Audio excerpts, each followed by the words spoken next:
নীরের মাথা, তাই তো কলেজে যাচ্ছি।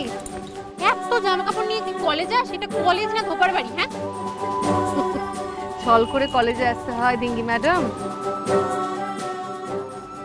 কলেজ আমার কেষ্ট ঠাকুর। কলেজ বাঁশি বাজিয়ে ডাক পাঠালো আর আমি শ্রী রাধিকার মতো ছুটতে ছুটতে চলে এলাম। রাধা যেমন যমুনায় যেত জল আনবে বলে কেষ্ট ঠাকুরকে দেখা করতে, আমিও তেমন ছল করে কলেজে আসি। আজ আসি। হ্যাঁ বাবারে, পড়তে গেলে ছল করতে হবে কেন? আজ বুঝবে না, শ্বশুর বাড়ি গেলে বুঝবে। আজি শ্বশুর বাড়ি ব্যাপারটা হেপি গন্ডগোলের না মামা? তা বটে, কিন্তু ইনি কে যিনি কলেজের সঙ্গে অভিসারে যেতে চান?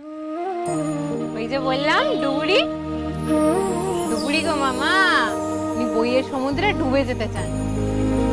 কিন্তু কেমন শ্বশুর বাড়ি ওনার, ছল করে পড়তে যেতে হয়। নির্ঘাত খুব খারাপ লোকজন।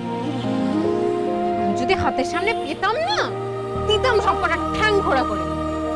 তুই কি ওনার বডিগার্ড নাকি? এই পারি। উনি এভাবে কলেজে ছল করে পড়তে আসলে সবাই তো ওনাকে নিয়ে খিল্লি করবে, তখন কাউকে না কাউকে তো বাঁচাতে হবে। যাক, একটা ব্যাপারে নিশ্চিন্ত হওয়া গেল, ওনাকে গার্ড করার জন্য অন্তত তুই রোজ কলেজে আসবি পড়তে, কি? হ্যাঁ, চল চল চল।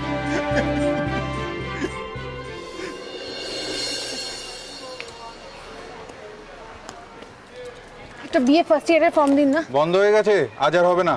না না, বন্ধ হলে চলবে না, আজ আমার যে করেই হোক ভর্তি হতে বন্ধ হবে। হলে চলবে না মানে?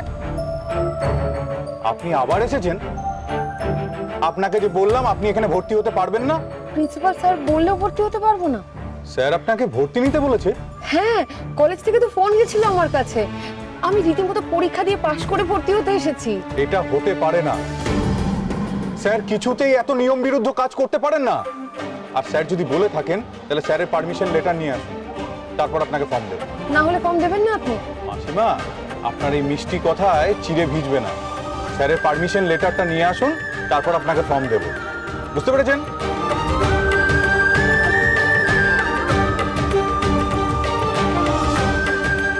ওনার থেকে লাইব্রেরিটা বাঁচিয়ে রেখো। ওনার খুব খিদে, শেষমেশ বইগুলো না সব চিবিয়ে খেয়ে ফেলেন। আপনি তাহলে আমার ফর্ম দেবেন না? না। এভাবে কেন কথা বলছেন? একবার স্যারকে ফোন করুন না, জিজ্ঞেস করুন উনি আমাকে আসতে বলেছেন কিনা, ভর্তি হতে বলেছেন কিনা। আপনাকে তো বললাম স্যারের পারমিশন লেটার ছাড়া আমি ফর্ম দিতে পারবো না। কোন কাগজে লিখতে হবে সলিল?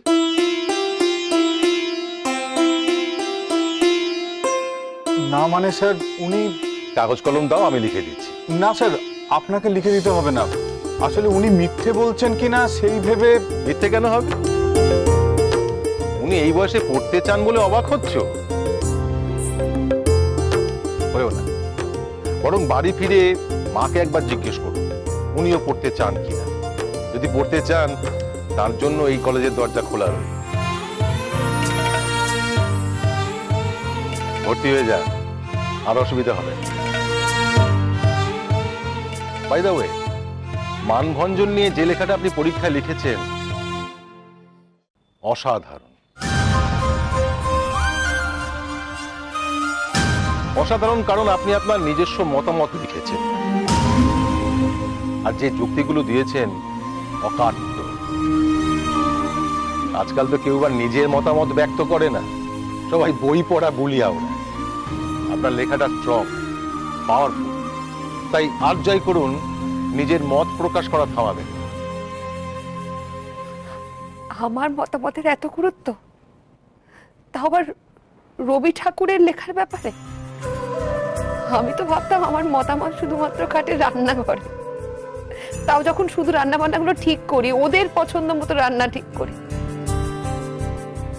এটা তো আমি লিখেছিলাম সমস্ত কিছু আমার নিজের ভাবনা দিয়ে, নিজে যেটা মনে করি সেই লেখাটা লিখেছিলাম। এই লেখা লিখে আমি কলেজে চান্স পেলাম। কলেজে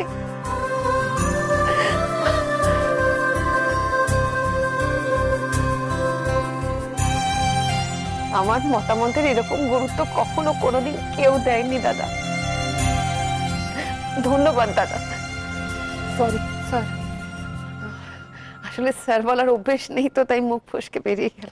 বেশ তো, কলেজের বাইরে না হয় দাদা বোনের সম্পর্কটাই বহাল থাক। ভর্তি হয়ে যান, আসছি।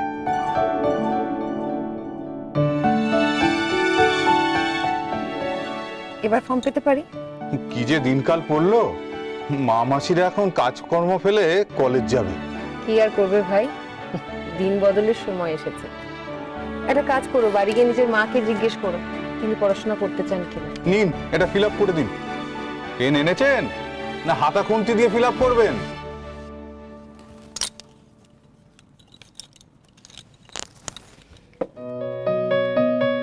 যা, এটার জন্য তো তোমায় থ্যাংক ইউ বলা হলো না ধিঙ্গি ম্যাডাম।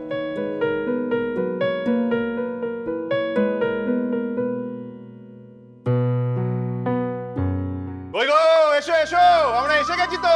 বরণডালা নিয়ে এসো, মেয়েকে আরতি করতে হবে না? হ্যাঁ, ও মা, তোমরা এসে গেলে?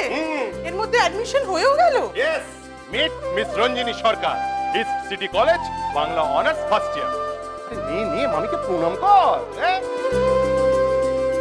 না, প্রণাম করতে হবে না, আমি এমনি আশীর্বাদ করছি।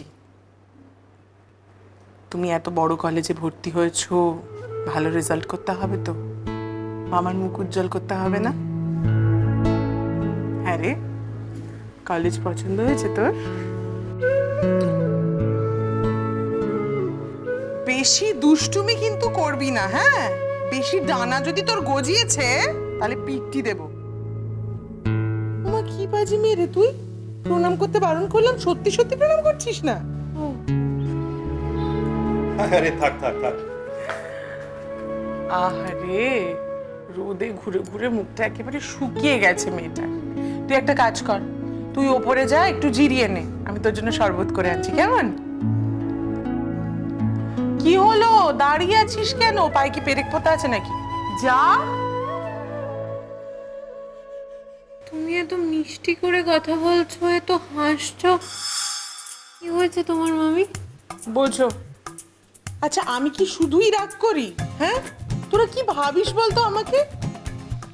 মোগ্যাম্বো, কেমন মোগ্যাম্বো খুশকুয়া টাইপের হাসছো তুমি। আমি মোগাম্বো? তবে রে, ফাজলামি হচ্ছে আমার সঙ্গে, দেখবি তুই আমি তোর কি করি। এবার কিন্তু তুই ওপরে না গেলে আমি সত্যি সত্যি ভীষণ রেগে যাবো। চল ওপরে চল। এ কি রে, চল ওপরে যা যা। দাঁড়াও, তোমার জন্য চা করে আনি। দাঁড়াও রেনু, তুমি তো এমনি এমনি এত খুশি হও না। কি ব্যাপার? এতগুলো টাকা খরচ করে বরফি আজ কলেজে ভর্তি হল, তোমার তো এমনি হাসি উবে যাবার কথা। এত অল্প সময়ে এতখানি পরিবর্তন তোমার। তাছাড়া সকালে যখন বেরিয়েছিলাম তখন তো তোমাকে দেখে মনে হচ্ছিল আজ আমি খুনি হয়ে যাব।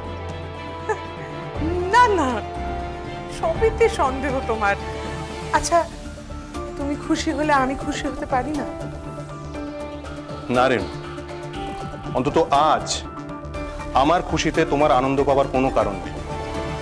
আমি রাগলেও দোষ, আর আমি হাসলেও। সত্যিটা বলো রেনু, আমার মাথার দিব্যি তোমার। আরে বাবা, বলছি তো কিছু। সত্যিটা বলো রেনু। বরফির পড়ার টাকার জোগাড় আমি করে ফেলেছি। আরে কি করেছে সেটাই তো জানতে চাইছি। বরফির বাবাকে ফোন করেছি। হলো? সুজাতা কালকে বাড়ি ফিরে ওর মাকে বলে দিয়েছে যে এখানে এসে ওর কতটা এম্বারেসমেন্ট হয়েছে, তাই উনি নিজেই বাড়িতে আসবেন বিয়ের ব্যাপারে কথা বলতে। আমি চাই না উনি যখন বাড়িতে আসবেন তখন মা বাড়িতে টাকা। আমার বয়ফ্রেন্ডকে সেটা গেলে তুই কি করবি? তুই শুধু এটা বল যে তুই আমার কবিতা লিখে দিবি কিনা। তার কবিতা 50 টাকা। তুমি ঠিক আমায় বুঝে উঠতে পারছো না, তাই না? ভাবছো তোমার সিলেবাসের বাইরে বেরিয়ে যাচ্ছে কি করে আমি, কারণ এর শেষটা আমি জানি। আমি তবে সহচরী